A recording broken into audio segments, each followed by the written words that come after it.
was an unreal weekend for the Boston Bruins, both offensively and defensively, but the plan remains the same. Stay the course in the retool and developing Marco Sturm's system.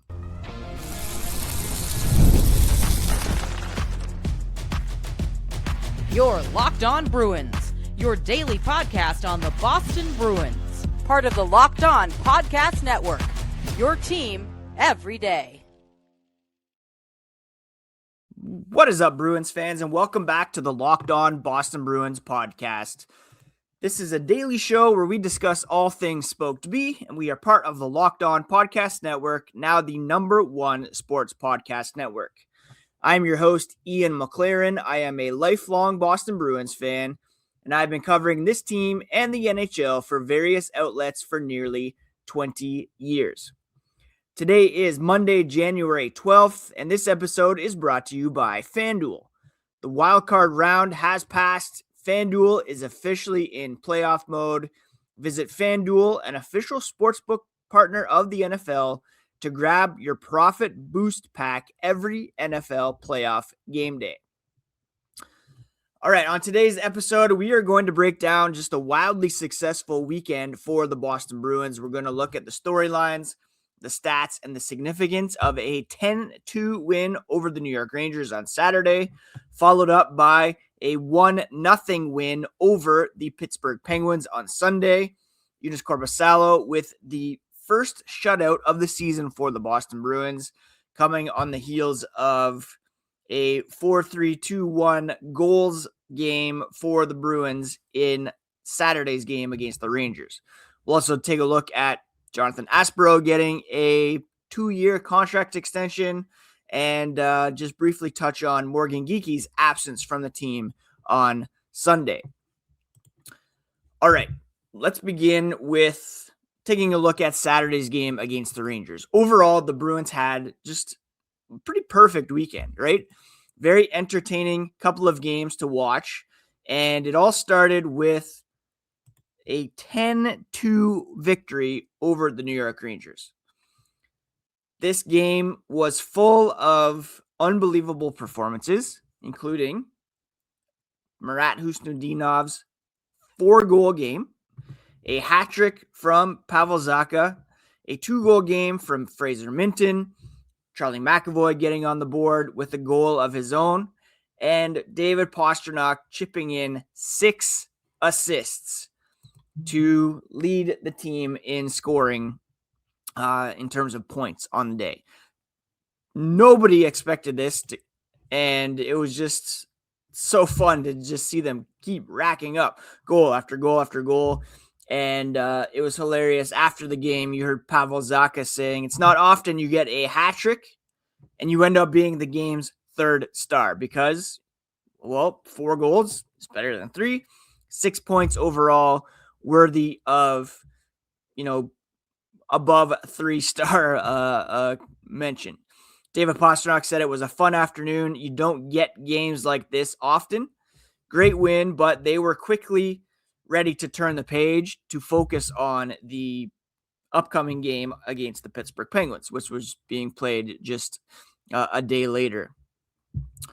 Khusnutdinov, though, what a game he had. His first goal was, I joked on social media that it was McDavid-esque. He just burned up the right side. It was kind of like a classic EA Sports game goal where you come in, swoop in front of the net, and dink it past the goaltender. Zacha afterwards said, we all know Huzi's a great goal scorer, but every year he's getting better and better at making plays. Great game for him, and every assist was deserved. This was talking about David Pastrnak, I should say. He made great plays, strong plays in the offensive zone, won a lot of puck battles, and that's the player he is. And, of course, everybody's happy to have him on the team and just creating at an otherworldly level. We expect him to get the goals, but to have those 6 assists is a credit to how he has developed. And he was only the 3rd player in Bruins history to record a 6-assist game. Bobby Orr did it in 1973. Ken Hodge did it in 1971. The Bruins with Zacha and Khusnutdinov became the first set of teammates to each score their first career hat trick in the same game since Pittsburgh, Pascal Dupuis and Peter Sikora back in 2008. I think it was since like 1964 that the Bruins had two hat tricks in a game. Khusnutdinov became the 8th player in the NHL's expansion era, so around 67-68, to score 4 goals in a game while never having a multi-goal game heading into play. Not to be outdone, Fraser Minten had 2 goals here, so that's 6 goals from Khusnutdinov and Fraser Minten. That alone was enough to get them the win. And you look back at last year's trade deadline, you had Justin Brazeau moved out for Khusnutdinov and Jacob Lauko. You had Brandon Carlo moved out for a first-round pick and Fraser Minten. Not to mention the Charlie Coyle trade that saw Casey Middlestat come in, as well as Will Zellers, a second-round pick. Like, you're seeing those moves that Don Sweeney made last season really pay off, and it's hopefully a blueprint that he can work on once again this year. Those are the kind of players that you want to bring in. Guys who are NHL ready or who haven't, or maybe who fell out of favor with their current clubs in the case of Casey Middlestat.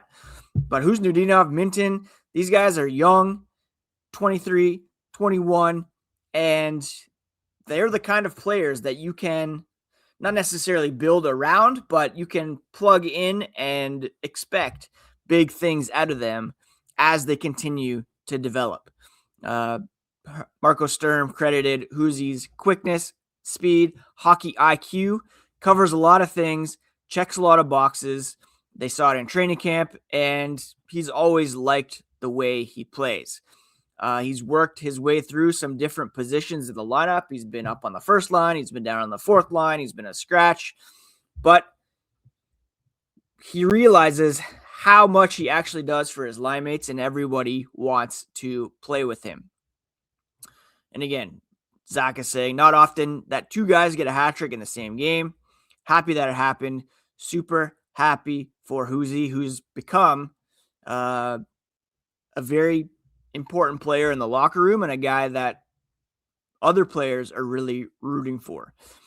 Those are that's the blueprint for the trade deadline. Once again, not that you're moving kind of secondary core players like you did in Marchand, Coyle, Carlo, but perhaps moving a Victor Arvidsson, an Andrew Peeke, maybe Zacha and Middlestat, but those guys look like keepers at the moment. That line of Middlestat, Zacha, and Arvidsson is actually playing at a pretty high level right now, and they've contributed in each of the past 4 games, including Arvidsson getting the lone goal in Sunday's win over the Pittsburgh Penguins. So it begs the question as to whether or not you want to, stick with Middlestat, Zacha, maybe move Arvidsson out, bring a younger guy in to play the right side. Overall, though, the game on Saturday highlighted those additions of Khusnutdinov, Fraser Minten, and how good those trades looked last year, how good they look now, and the reality that while the Bruins are still winning, they still need to keep a firm eye on the future, right? You pick up 4 big points on the weekend against the Rangers, against the Penguins, and you put yourself back into a playoff position. But at the same time, you still have to stay the course with the retool and always look for possibilities for getting younger, for adding some picks, prospects, without necessarily having to sacrifice what is happening on the ice. You could easily move out a Peeke, Arvidsson as an unrestricted free agent, and fill those holes internally or with guys coming in and continue that youth movement, because the way they're playing, especially over the weekend, shows that there could be something there. And coming up, we'll discuss Joonas Korpisalo's shutout. Maybe you look to move him while his value is high as well. We'll continue to break down the storyline, stats, and signals from this weekend's action here as the podcast continues.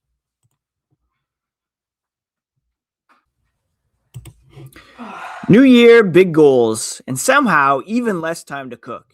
If you're trying to eat better but don't want to spend hours grocery shopping or meal prepping, Factor makes it easy. These are fully prepared meals designed by dietitians and crafted by chefs, so you can eat well without all the work. Factor meals are made with quality, functional ingredients, lean proteins, colorful veggies, whole foods, and healthy fats. No refined sugars, artificial sweeteners, refined seed oils, just real food that fits your goals, whether it's eating healthier, managing calories, or getting more protein. I have a gluten allergy myself, and I got a bunch of Factor meals before the holidays that were so fresh, so tasty, made me feel great. No prep, no stress, really helped during a busy holiday season. Head to factormeals.com/LockedOnNHL50 off and use code LockedOnNHL50 off to get 50% off your first Factor box plus free breakfast for 1 year. That's factormeals.com/LockedOnNHL50 off. Code LockedOnNHL50 off. Make healthy eating easy with Factor.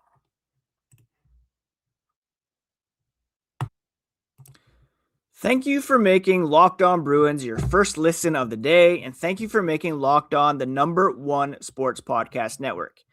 If you haven't already, go check out our new Everydayer Club. You get access to an ad-free audio feed for Locked On Bruins, compatible with Apple Podcasts, Spotify, every other major podcast app, and you'll also get an invite to the members-only Locked On Everydayer Club Discord server, which includes a group chat for listeners of Locked On Boston Bruins, as well as fantasy hockey, general sports chat.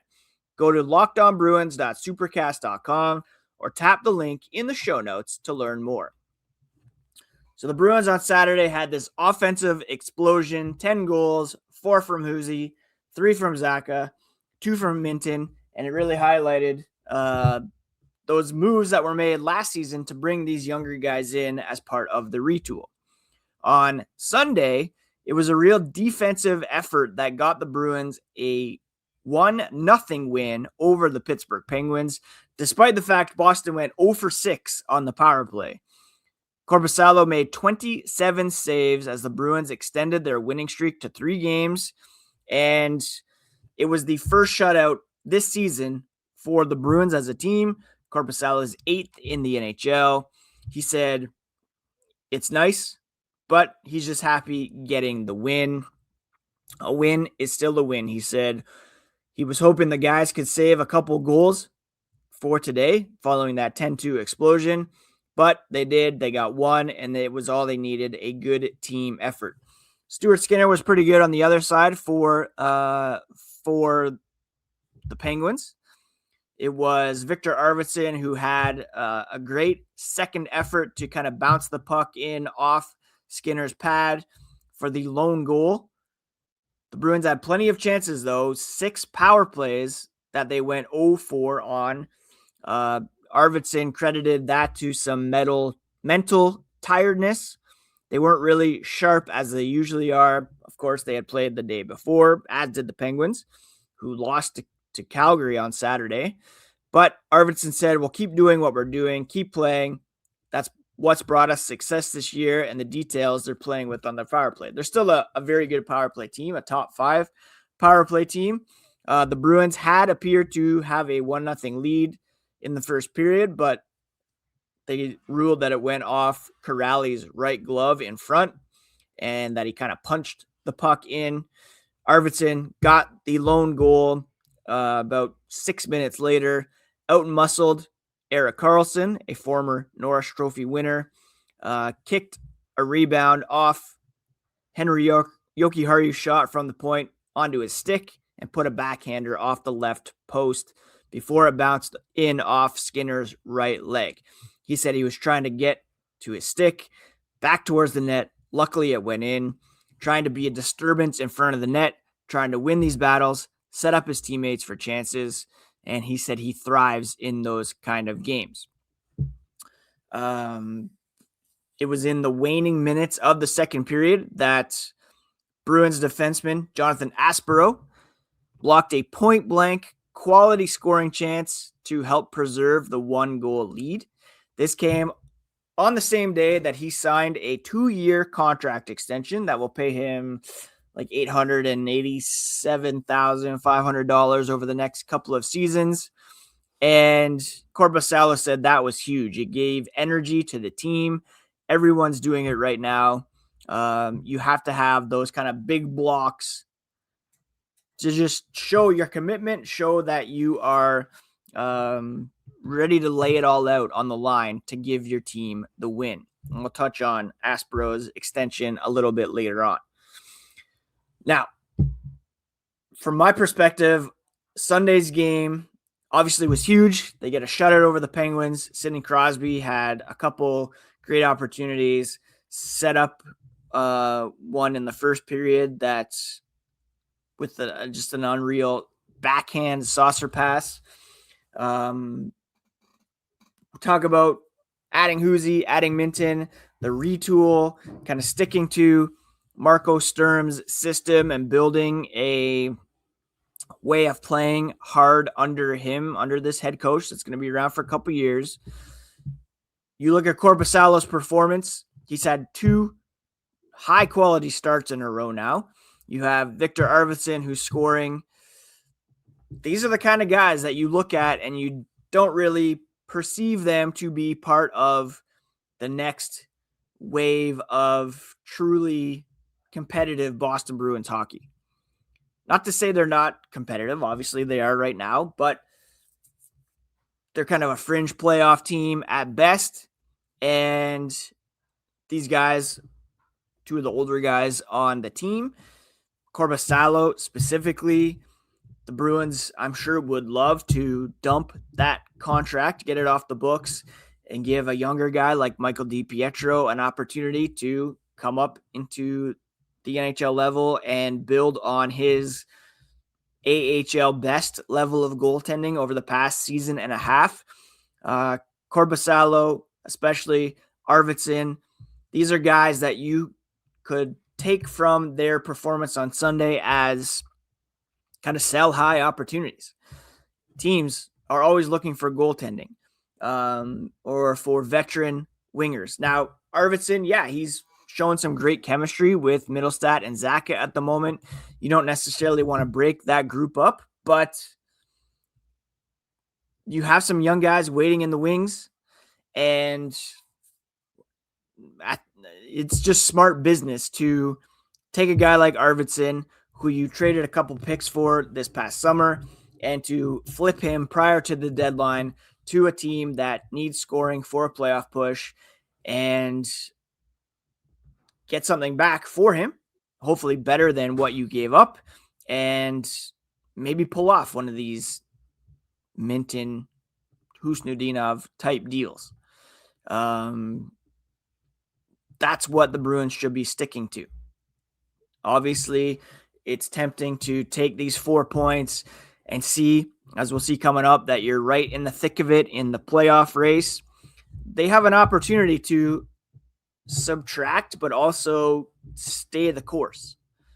They can sell these guys off, get some picks, prospects, hopefully some NHL-ready younger players like Minten, Huzi, and still remain competitive this season. It doesn't have to be a full-on drop-off as they did last year. Those decisions were made in the wake of Hampus Lindholm's injury, which is, again, an issue this year.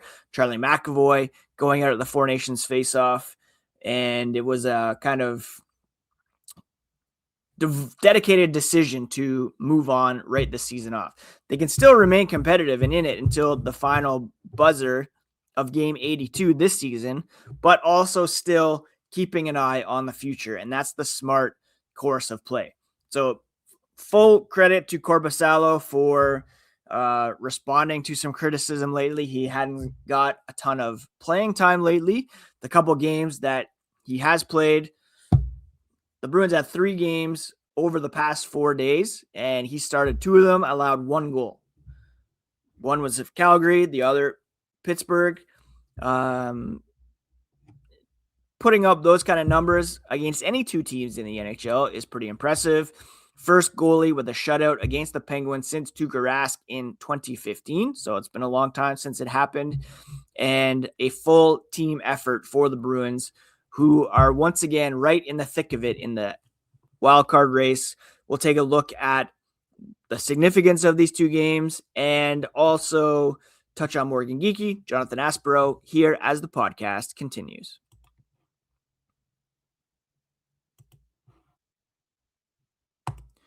New year, new systems. This is the time when a lot of us look at the messier parts of how we run our businesses and think there has to be a better way. And there is. Streamlining your communications is one of the quickest upgrades you can make. And that's why today's episode is brought to you by Quo, spelled Quo, the smarter way to run your business communications. When your team is reachable, organized, communicating in one place, you're not just working cleaner, you're creating more opportunities to connect with customers. Your whole team can call and text from one shared business number, so nothing gets missed. And it works right from your phone or your computer. You can even keep your existing number.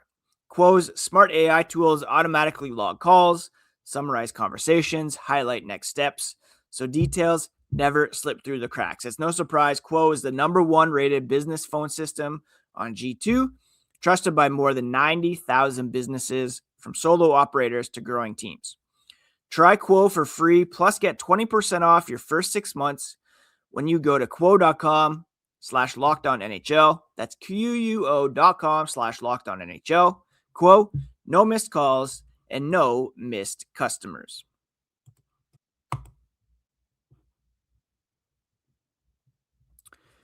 So as I mentioned earlier, prior to the game against the Penguins, the Bruins announced a 2-year contract extension for Jonathan Aspirot, who has been a real revelation for the Bruins on the blue line this season.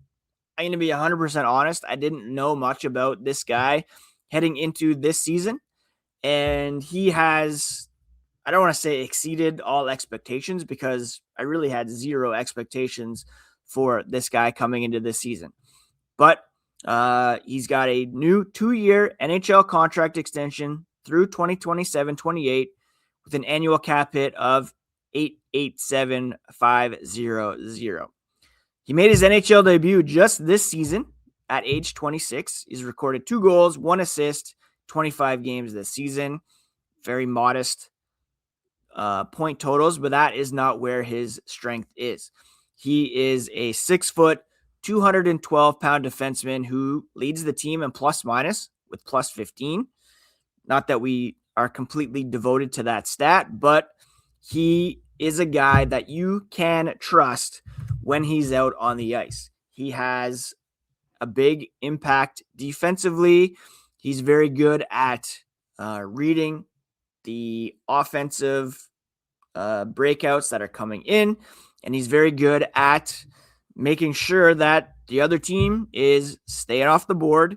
He's physical, and he is a real asset to this team, especially at that cap hit. If you can have an effective defenseman who is able to help shut down the opposition, doesn't hurt you in your own zone, and not that he can really,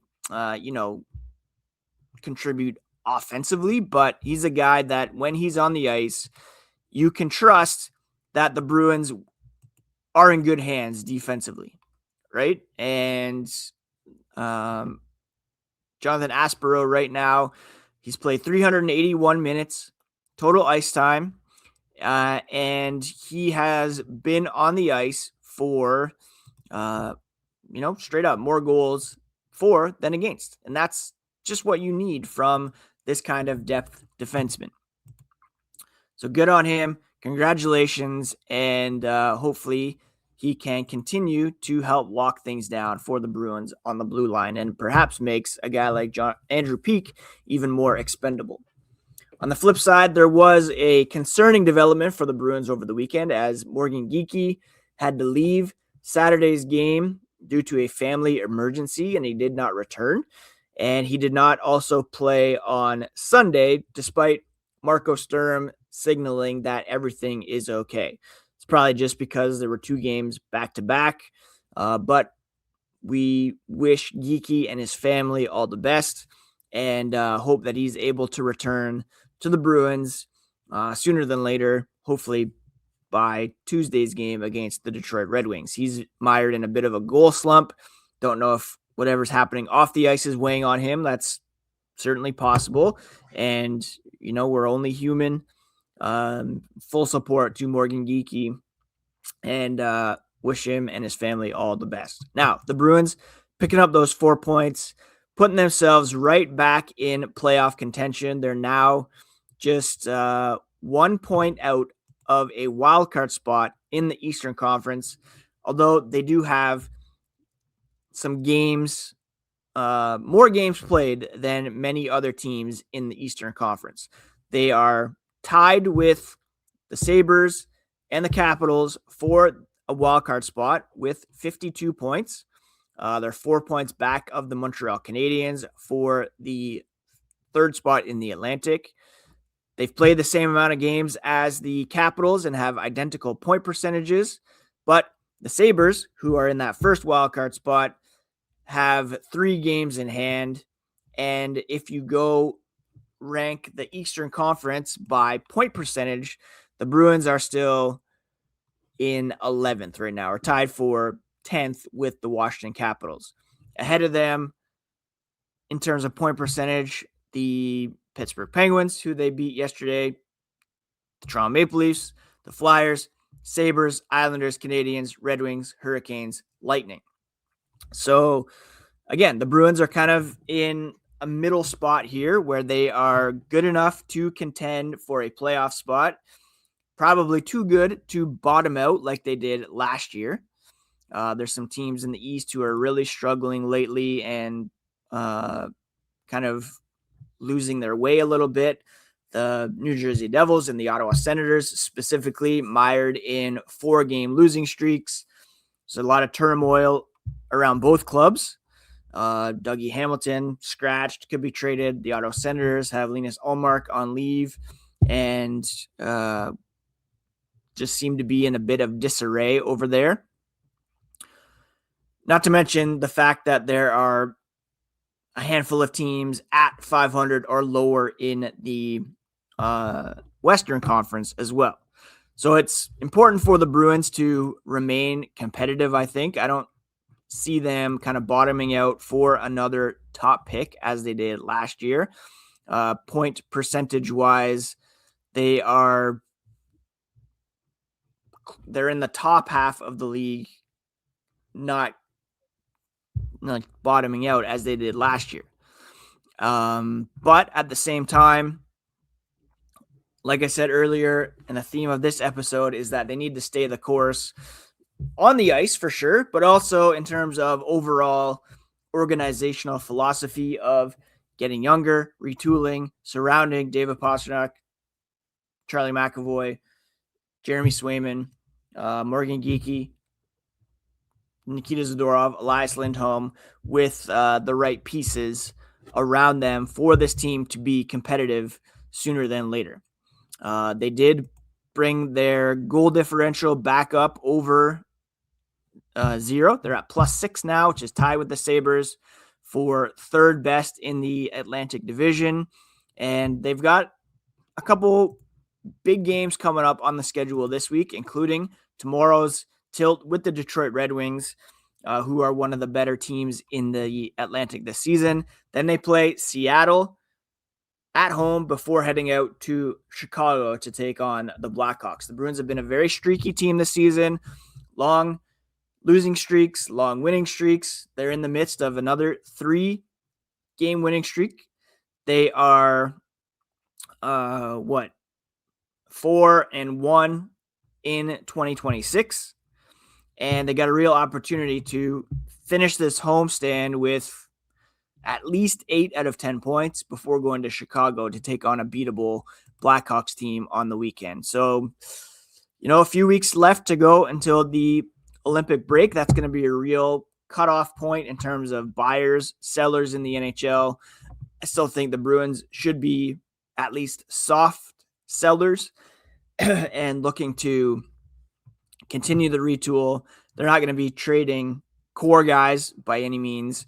And I'm just excited for some more games like we saw on the weekend, and that this team can remain competitive. And I know for a lot of people, playoffs isn't the goal. You'd rather see them tank than get into the playoffs. For me, I would love to see the Bruins remain competitive until at least game 82 this season, remain fun to watch, remain relevant, but still with an eye towards the future. Taking your couple first-round picks, it looks like Toronto's might not be as high as we had thought. They're on a bit of a winning streak. We'll update the Atlantic Division power rankings on tomorrow's episode, preview the game against the Red Wings, and bring you all the latest on the black and gold. Thank you so much for making Locked On Bruins your first listen once again today. Thank you for helping make Locked On the #1 sports podcast network. You can subscribe and follow on your favorite podcast app and on YouTube. You can find the podcast on socials at Locked NHL Bruins, TikTok, Instagram. You get some reels and bonus content there. If you never miss an episode, more bonus content through our Everydayer Club, where you get Locked On Bruins ad-free, members-only Discord access, and more. Head to lockedonbruins.supercast.com to join the club. For on video, check out the 24/7 National Locked On Podcast Network YouTube channel. Lots going on there with regards to the NFL playoffs. Check out also the NHL Game Night show on Locked On NHL feed. And thank you again for tuning in. Please do take care of yourselves, friends. Take care of each other, and we'll talk to you again here on the next episode of Locked On Boston Bruins.